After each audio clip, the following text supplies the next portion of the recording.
situations, about 2 million people possibly dying, is what had an impact on Trump. And you heard Trump mention that number, 2 million deaths. And now he's saying if we can keep it to 100,000 deaths, that would be a good thing. And so I think now is the time, in terms of what Joy is saying, to criticize Trump, to make sure that he is held to account, to explain to him that his inaction early on has led to deaths, has led to these dire consequences. You know, you have Nancy Pelosi saying while he was fiddling, people were dying. And so while we know that not enough people are being tested, while we know that New York is in dire straits, that New York needs more ventilators, New York needs more PPEs, all across the country we're going to be seeing worse and worse situations. I think that Trump is now realizing that we are in this pandemic and in dire straits, and now is the time to hold him to account. I would push back. Sorry, Megan, I don't want to step on you. I would push back on that just a little bit because I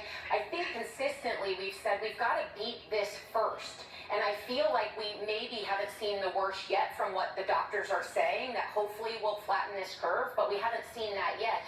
So I would implore people to continue to do what's best to beat the virus first and then deal with that second, because I don't think we're quite there yet to be able to get into the weeds. Well, I'm definitely in favor of an after-action review. I'm saying we're not quite there when Sonny was saying about criticizing the president and the administration. I'm saying there's plenty to be discussed on that. I don't think we've beat the virus yet.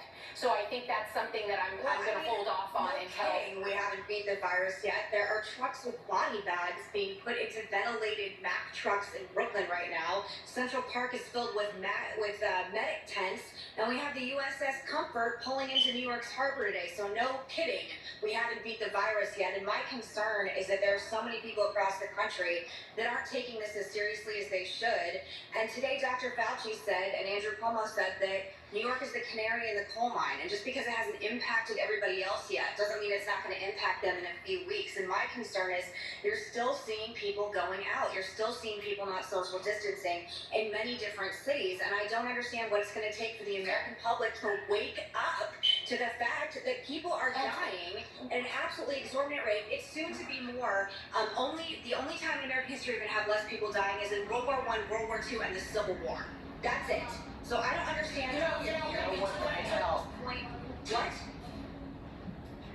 I said, you know what might help?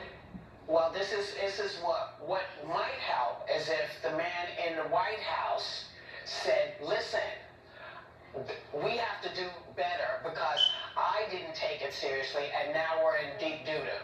It would be nice if the message started there. For many of us, that there are people working in the White House, like Ivanka and Jared. By the way, this is their hometown, where they were born and raised, and there are Trump names all over the city. And I haven't seen anything whatsoever. That's why I'm saying he needs to do this. This is something that needs to come from him. Yeah. Okay, we're going to continue to talk about this more, but right now I have something I need to read. We can help flatten the curve of the coronavirus spread by accepting the Distance Dance Challenge from one of TikTok's biggest superstars, Charli D'Amelio. It's easy, just film your version of her dance along with a caption encouraging people to practice physical distancing and tag at Charli D'Amelio and hashtag Distance Dance. Send it out on TikTok and any other site you want. It helps get the message out about physical distancing. And for the first 3 million posts, P&G will make a donation to Feeding America and Matthew 25 to help families in need. And on that note, we'll be right back.